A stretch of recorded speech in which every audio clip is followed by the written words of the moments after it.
नमस्कार दोस्तों, आज हम जानेंगे रमा एकादशी कब है और इसका महत्व क्या है और इसे करने का फल क्या होता है। यह कथा आपको भक्ति भाव से भर देगी और समझाएगी कि क्यों हर साल लाखों भक्त इस व्रत का पालन करते हैं। रमा एकादशी की तिथि। रमा एकादशी कार्तिक मास के कृष्ण पक्ष की एकादशी को मनाई जाती है। इसका मतलब यह है कि पूर्णिमा के बाद आने वाले कृष्ण पक्ष की 11वीं तिथि पर होती है। इस साल यह 17 अक्टूबर दिन शुक्रवार को है। इस दिन व्रती लोग उपवास रखते हैं, भगवान विष्णु और देवी लक्ष्मी की पूजा करते हैं। एकादशी का दिन सूर्यास्त से अगले दिन के सूर्योदय तक मनाया जाता है। रमा एकादशी की कथा। एक समय की बात है, प्राचीन काल में राजा अजनभुजा के राज्य में लोग धर्म का पालन करते थे। राजा अत्यंत धर्मात्मा और भगवान विष्णु के भक्त थे। राज्य में एक गरीब ब्राह्मण रहते थे जिनका नाम विनायक था। विनायक के पास पर्याप्त धन नहीं था, लेकिन उसका हृदय सच्चा और भक्ति से भरा था। एक बार राजा ने घोषणा की कि कृष्ण पक्ष की 11वीं तिथि यानी रमा एकादशी पर अन्न त्याग का व्रत रखें और भगवान विष्णु का स्मरण करें। विनायक ने मन ही मन सोचा, मैं गरीब हूँ, मेरे पास अन्न नहीं है, फिर भी मैं इस व्रत का पालन कैसे करूँ।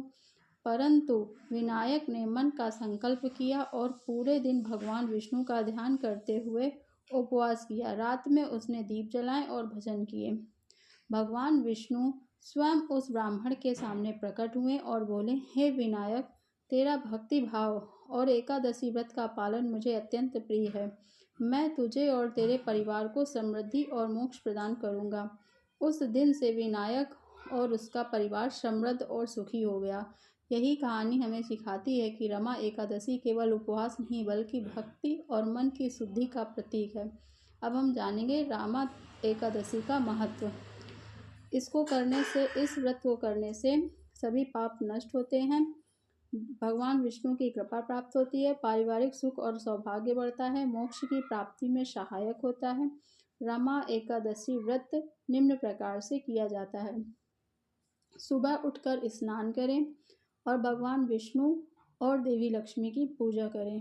पूरे दिन अन्न का त्याग करें, केवल फल, जल और दूध का सेवन करें। रात में जागरण करें और भजन कीर्तन करें। अगले दिन ब्राह्मणों को भोजन करवाकर व्रत का पालन करें। याद रखें, इस दिन मन, वचन और कर्म को शुद्ध रखना अत्यंत आवश्यक है। दोस्तों, रमा एकादशी का व्रत केवल उपवास नहीं है, यह भक्ति, शुद्धता और भगवान विष्णु के स्मरण का पर्व है। जो इसे श्रद्धा और मन से करता है, उसके जीवन में सुख, शांति और समृद्धि हमेशा बनी रहती है। यदि आपको यह वीडियो पसंद आया हो तो लाइक और शेयर करना ना भूलें और सब्सक्राइब करें हमारे चैनल को, ताकि आप सभी भक्ति वीडियो समय पर देख सकें। जय श्री हरि।